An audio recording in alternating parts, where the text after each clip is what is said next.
김상용이라는 시인이 나무로 창을 내겠소라는 시를 썼어요.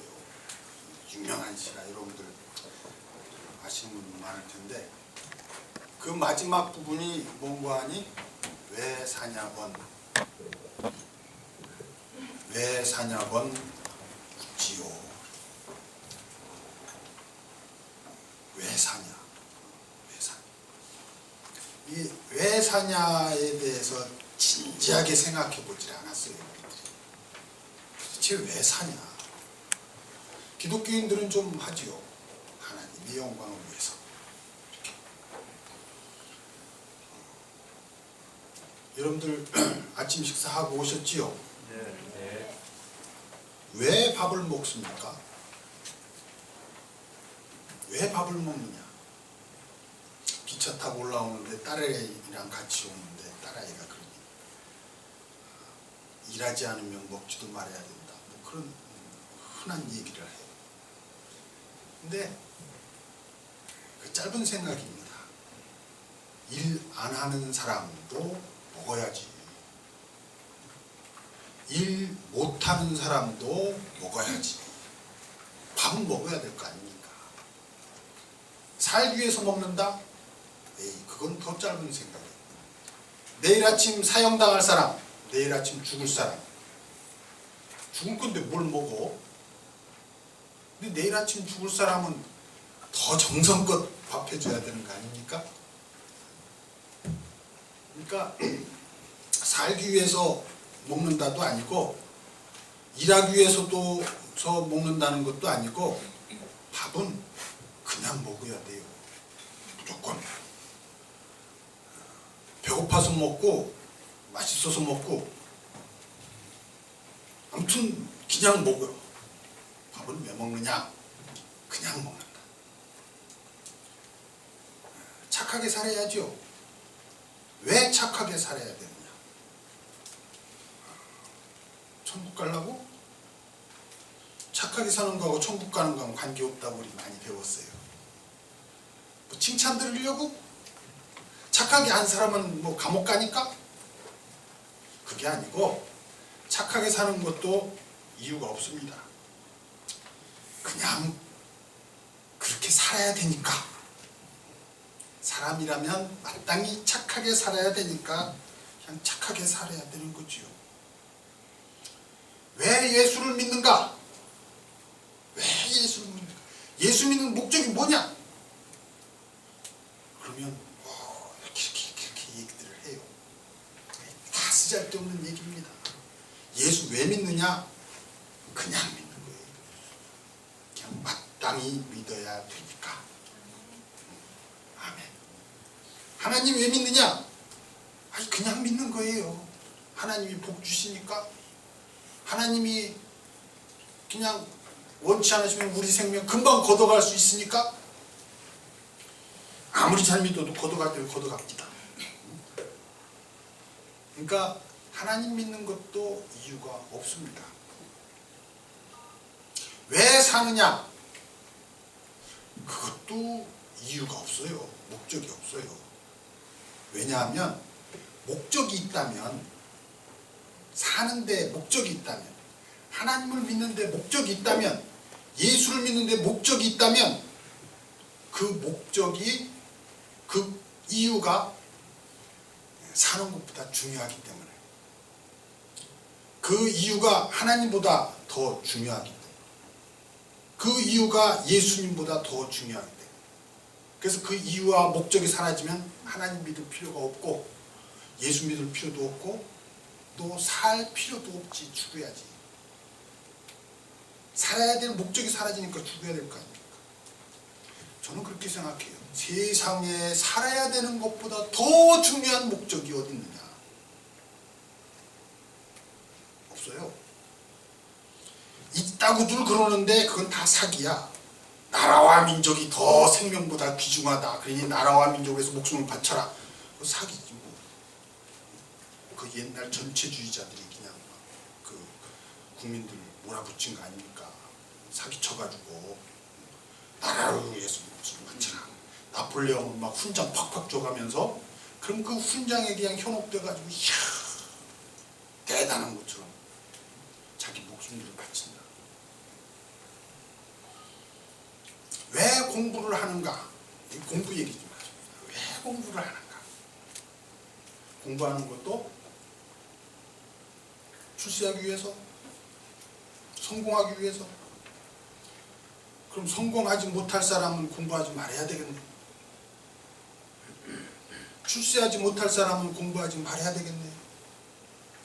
성공과 출세에 관계없이 공부는 그냥 하는 겁니다. 공부도 그냥 하는 거예요. 마땅히 사람이니까 마땅히 공부하는 거죠. 그런데 공부라고 해서 다 같은 공부가 아닙니다. 공부도 공부 같은 공부가 아닙니다. 사람을 사람 되게 하는 공부. 제대로 된 공부는요, 생각의 폭이 넓어집니다. 근데 잘못된 공부는 생각의 벽이 두꺼워집니다. 좀 구별되시죠? 제대로 된 공부는 생각의 폭이 넓어지고, 잘못된 공부는 생각의 벽이 두꺼워지고, 훌륭한 공부는 사람을 솟아오르게 합니다. 하늘로 솟아오르게. 근데 저급한 공부는 이상을 잃고 땅만 바라보게, 현실에 집착하게. 공부라고 해서 다 좋은 게 아니에요. 흉악한 공부도 있습니다. 흉악한 공부는 뭔고 하니? 출세하려는 공부, 쉽게 돈 벌려는 공부. 요 쉽게 돈 벌려고 하는 공부가 참 흉악한 공부.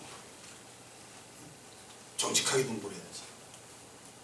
그리고 진실을 뒤집는 공부, 법정신을 농간하는 공부, 또 돈 굴리는 공부, 무기 만드는 공부, 병 치유가 아닌 병을 만들고 부추기는 공부. 이게 소위 수지라는 사람들이 이 공부하려고 막 이 공부에 아주 열중을 해요. 근데 이런 공부들은 다 흉악한 공부입니다. 공부라고 해서 다 좋은 공부가 아니죠. 참 공부를 해야 되는데, 참 공부가는 사람을 자유롭게 합니다. 하늘로 솟아나게 하고, 그리고 벽을 헛습니다. 어리석은 이들은 자유가 주어지면 불안해해요. 선택의 권리가 주어지면 불안해한다고. 그래서 좀 미안한 얘기지만 대다수의 국민들은 자유를 원치 않아요. 말로는 자유를 얘기하지만 대다수의 서민들은 자유를 원치 않아요. 자유가 주어지면 오히려 불안해요. 그래서 내심으로는 독재를 원하는지 모르겠어요. 교인들도 그래요. 자유로운 교회에 가서는 이게 안정을 못 얻는 거야. 자율이 주어진 교회에서, 좀 전체주의적이고 강압적인 교회에서 오히려 좀 안정을 얻고, 그리고 또 뭐 그래요. 이게 어리석은 사람들, 생각이 작은 사람들, 참 공부를 못해서 자유를 누릴 줄 모르는 사람들의 특징이 그렇습니다. 일반 사람들도 그렇고 교인들도 마찬가지. 성경 공부는 자유로워야 됩니다. 그래서 왜냐하면 성경이 우리에게 자유를 주시는 말씀이니까. 진리의 말씀은 자유를 주잖아요.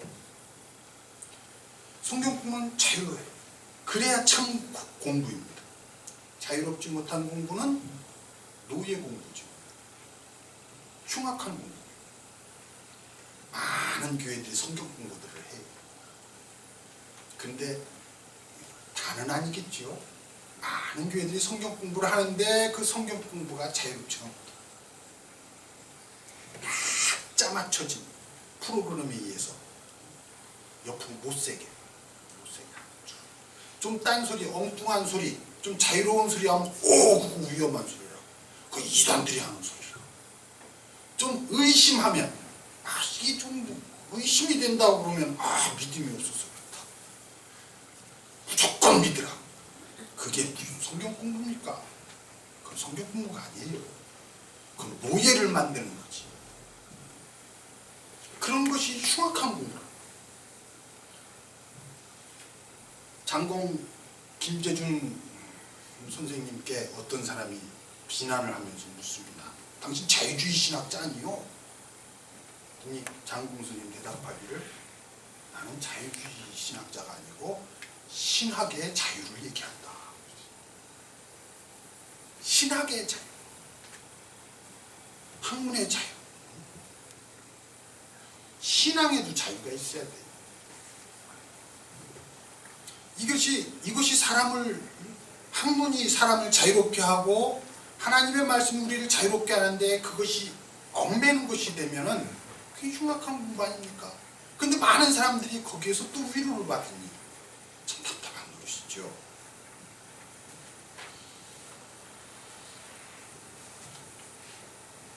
참 공부는 목적이 없어야 됩니다. 목적을 배제한 순수한 공부가 될 때 그게 자유를 줘요. 목적이 있으면 그 목적에 얽매인다 이거지. 다시 한번 본래로 돌아가 봅니다. 왜 사는가? 사는 목적이 뭐냐? 너의 희망이 뭐냐? 너의 꿈이 뭐냐? 10중 8구는 그것이 욕망입니다. 이 꿈과 희망을 가져라 그러죠. 꿈과 희망을 가져라. 꿈이 희망이죠. 근데 그것이 욕망하고 뭐가 다를까? 잘 구별이 안 돼요. 대부분의 사람들은 욕망이 자기의 희망이고 꿈인 줄 알아요. 욕망과 꿈이, 희망이 구별이 안 된단 말이에요.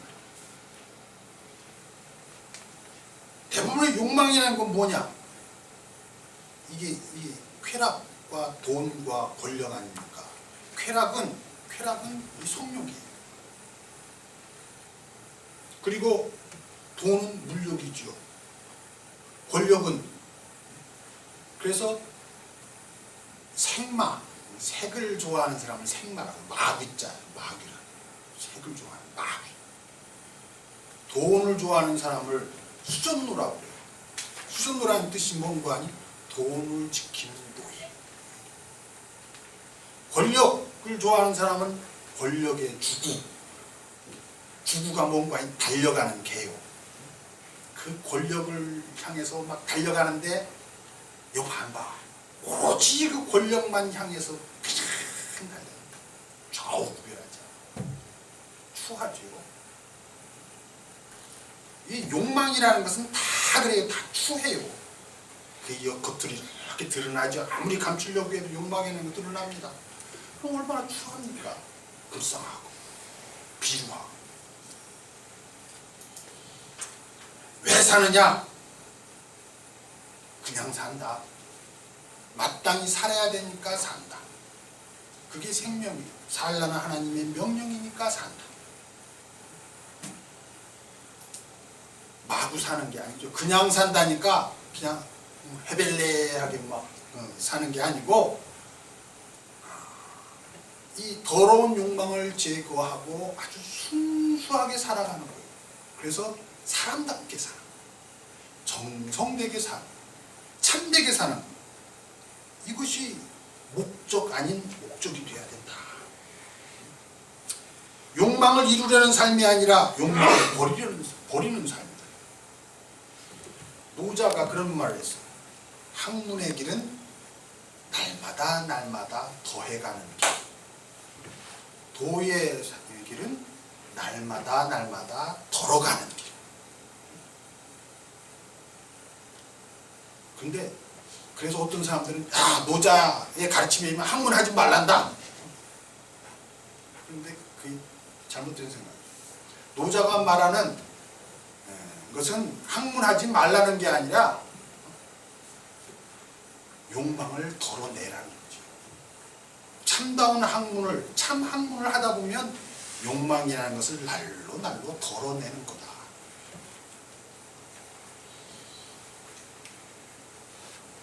욕망을 덜어내는 것, 뭐로 가능합니까? 참 학문을 하는 사람들은 그렇게 될 것 같아요. 그럼 학문 안 하는 사람들, 신앙인들, 기도죠.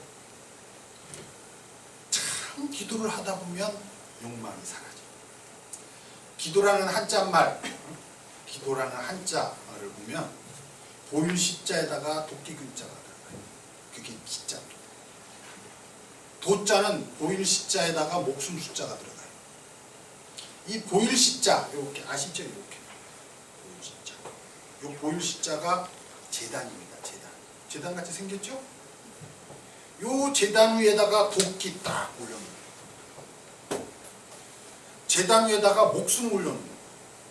도끼라는 게 뭡니까? 옛날에 무기지 뭐. 아주 훌륭한 무기. 거기다가 그것이 농기구도 되고요. 무기, 농기구, 거기다 권위까지 상징해요. 왕이 장군에게 도끼를 탁 내려주지. 그 부월이라고 합니다.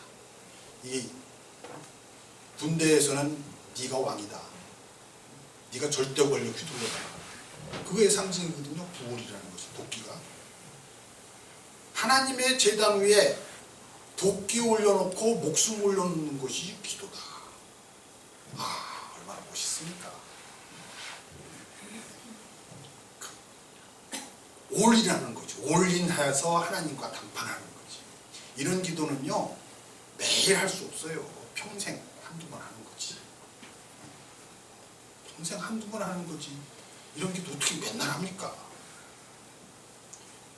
야곱이 약복강 나루에서 천사랑 씨름했다고 하는데 그게 기도죠. 그게 목숨 걸고 하는 기도. 우리말로는 기도의 우리말이 비날인데 이게 더 멋있어요. 비날. 비날이라는 게 뭡니까? 간절히 바란다 라는 뜻이 들어있고요. 비인다가 또 비운다. 비운다. 뜻도 같이 갖고 있어요. 간절히 바란다와 비운다. 근데 비운다고 할 때 뭐를 비웁니까? 욕망을 비우는 거예요. 욕망을. 그러니까 정말 간절한 기도를 하다 보면 이게 자기 점검이 되는 거죠. 이게 뭐냐? 내가 지금 하나님께 간절히 바라는데 이게 뭐냐? 아이, 쓰잘데없는 욕망이다. 내가 쓰잘데없는 욕망을 하나님께 이렇게 간구하고 있구나. 이걸 깨닫게 되면 하나씩 제거해 나가는 거지. 그래서 종래에는 끝에 가면은 다 비움. 그래서 비움의 기도가 돼요. 그래서 참 기도는 말이 필요 없어요. 그게 좀 어느 정도 경지에 올라야 되겠죠, 그게? 기도가 그런 겁니다. 하나님이 원하는 삶이 무엇일까? 욕망을 추구하는 삶이 아니라 사랑다운 삶, 진실한 삶, 정성된 삶. 여러분 직장생활 하시는 분들은요 아실 거예요. 직장 윗사람에게 인정받기 위해서는 받는 사람은 동료들에게 먼저 인정받아야 돼요. 동료들에게 인정받지 못하는 사람이 윗사람에게 인정받는다. 일시적일 수는 있지 결코 지속적일 수 없습니다. 금방 들통나요. 미천 드러나. 동료들에게 인정받아야 윗사람에게 인정받습니다. 그럼 동료들에게 인정받는 사람, 친구들에게, 벗에게 인정받는 사람은 부모로부터 인정받아야 돼요. 부모가 아이 저 자식은 저거 쓸모없어 하는 사람이 친구들에게 인정받는 사람이 어디 있습니까? 부모에게 인정받는 사람들이 친구에게 인정받습니다. 벗에게. 근데 부모에게 인정받는 사람은 누구냐? 출세한 사람? 이게 아니에요. 부모가 인정하는 사람은 아주 성실한 사람, 진실한 사람. 저 자식은 진실해. 내 자식이지만 존경할 만해. 이런 얘기들은 그놈이 출세해서 나오는 것이 아니고 그 내 아들이, 내 딸이 자기 삶에 성실하고 충실할 때 부모는 인정을 한다는 거죠. 그럼 하나님께서는 나의 무엇을 보시고 나를 인정해 주실까? 내가 얼마나 성실하게 살고 있느냐, 그걸 보시고 하나님이 야, 너는 참 잘 산다, 이거 아닙니까? 내가 성실하게 살 때, 진실하게 살 때 하나님은 인정해 주신다.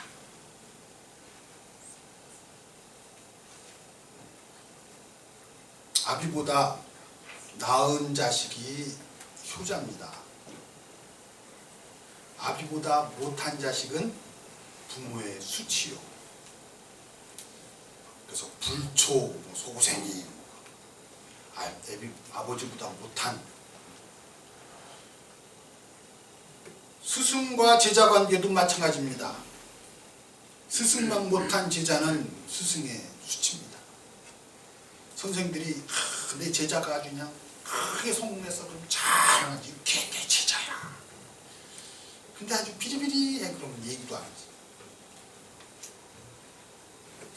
부모보다 나은 게 자식이고 스승보다 나아야 제자입니다. 불교에 보면은 석가를 보면 석가를 죽이고 조사를 보면 조사를 죽여라, 그런 말이 있어요. 참 무서운 얘기지. 중들이 순해 보여도 참 멋진 사람이고 그렇게 무식한 얘기들을 해. 석가를 보면 석가를 죽이고 조사를 보면 조사를 죽이라. 진짜 죽이라는 얘기가 아니죠. 선생님을 뛰어넘어라 이 얘기지. 선생님을 뛰어넘어야 제자입니다. 선생님 밑에만 있으면 제자가 아닙니다. 인류의 역사라는 것이 계속해서 선생들을 뛰어넘는 사람들에 의해서 발전이 되는 거지. 제자가 선생을 뛰어넘는 것이 인류의 역사예요. 예수님에게도 선생님이 있었습니다. 이런 얘기 못 들어보셨지? 예수님에게 스승님이 있었다. 저는 성경을 보면서 예수님에게 선생님이 보이더라. 누굴까? 여러분도 보셨나? 세례 요한입니다. 제 생각에 증거가 있어요. 성경에. 세례 요한이 딱 와서 뭐라고 외쳤습니까? 회개하라, 천국이 가까웠다. 그 말씀 그대로 받은 것이 누굽니까? 예수님이요. 메시지를 그대로 이어받았다고. 세례 요한이 한 회개하라, 천국이 가까웠느니라. 여러분, 구약 성경에는 천국이라는 단어가 없습니다. 컴퓨터로 검색해 보세요.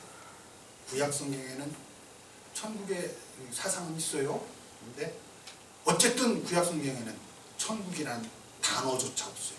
하나님 나라라는 단어도 없고, 그 천국, 하나님 나라라는 용어를 처음으로 성경에서 사용한 이가 세례 요한. 그거를 그대로 예수님이 이어받았어요. 세례를 처음으로 베푼 이가 세례 요한이에요. 그래서 세례 요한이요. 예수님이 세례 요한이어서 세례를 베풀었어요. 예수님 제자지. 나는 세례 요한이야말로 참 행복한 삶이라고 생각합니다. 왜냐하면 자기보다 나은 제자를 두었거든. 세상에 그거보다도 행복한 게 어디 있어요? 스승으로서 자기보다 나은 제자. 그런데요, 진리의 세계에서는 스승과 제자가 따로 없습니다. 제자가 스승보다 나아지면 스승과 제자가 바뀌는 거지. 그때는 선생님이 제자한테 배워야지. 그렇지 않겠어요? 진리의 세계는 스승과 제자가 없어요.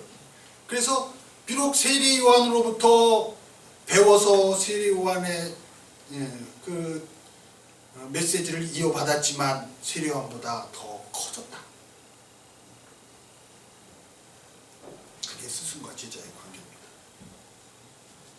그래서 이제 비로소 세례 요한 예수님의 제자가 되는 거지. 나는 그렇게 생각해. 나에게도 꿈이 있습니다. 어떤 사람이 그래요.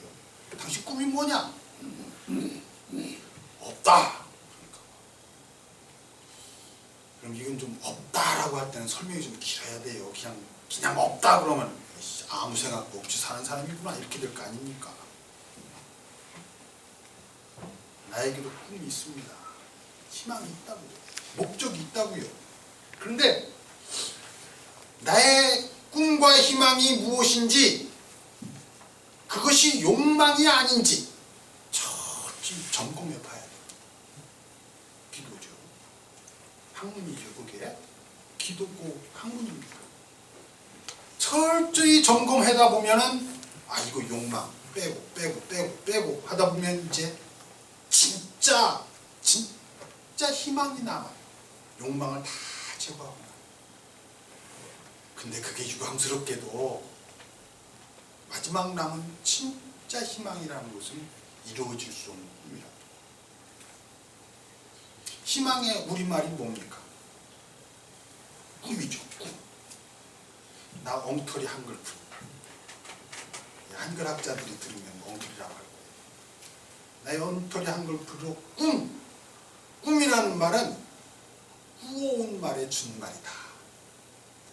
하나님으로부터 꾸어온 것이 꿈입니다. 하나님이 꾸어주신 꿈이 진짜 꿈이라는 말이지. 내 멋대로 꾸는 꿈, 그것은 욕망이지요.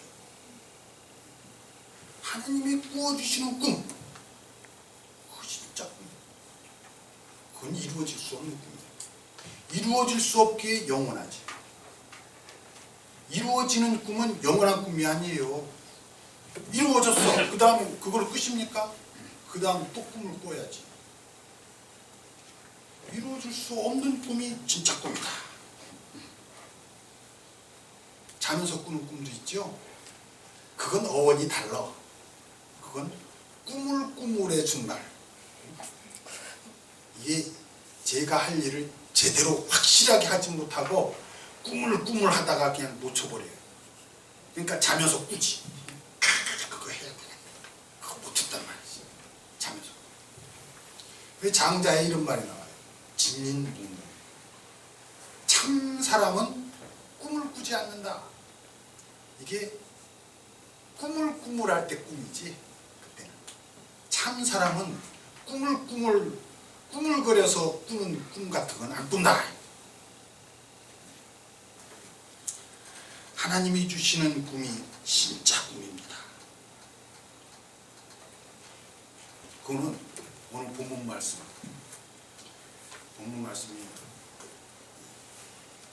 내가 너희를 더 이상 종이라 하지 아니하리라, 친구라 하리라, 벗이라 하리라. 나는 그 말씀에 딱 꽂혀요. 여러분, 제자훈련이라는 말은 참 많이 들었죠. 교회마다 다 제자훈련해요. 그런데 예수님은 내가 너희를 제자라 하지 아니하리라, 종이라 하지 아니하리라, 친구라 하리라 그랬으니 우리가 친구 훈련을 해야 되는데 웬 제자 훈련만 그렇게 하나 몰라. 그런데 감히 예수님의 친구가 되겠다고 얘기하기가 좀 그렇잖아요. 우리가 예수님을 주님으로 섬기고 있는데 주님을 친구라. 복음성가에 있더구나. 주는 나의 친구. 그런데 공식석상에서 설교상에서 여러분 예수님의 친구가 되십시오, 이런 말 잘 안 하더라고요. 감히 우리가 어떻게 예수님의 친구가 되느냐. 어떻게 보면 불가능한 거죠. 예수님의 친구가 된다는 것이 불가능한, 친구라는 건 대등한 관계 아닙니까? 그러니까 제자, 종. 근데 진정 예수님이 원하시는 건 뭘까? 진정 선생님이 원하시는 건 뭘까? 나보다, 내 제자가 나보다 나아지는 거 아닙니까? 진정 아버지가 원하는 게 뭐예요? 내 자식이 나보다 나아지는 거 아닙니까? 진정 예수님이 원하시는 게 뭘까? 대등한 건데, 얘들아 너희들은 내 친구가 되자, 친구다, 이거 원하시는 거 아닙니까? 우리는 마땅히 예수님의 친구가 돼요. 그걸 진짜 친구가 되자 그러면 좀 불경스러우니까 그것을 이루어질 수 없는 꿈이라는 제목을 생각해 보았습니다. 여러분, 예수님의 친구가 되는 꿈을 꾸십시오. 이루어질 수 없는 꿈 같지만 그 꿈이 진정한 꿈일 것 같습니다. 기도하십시오.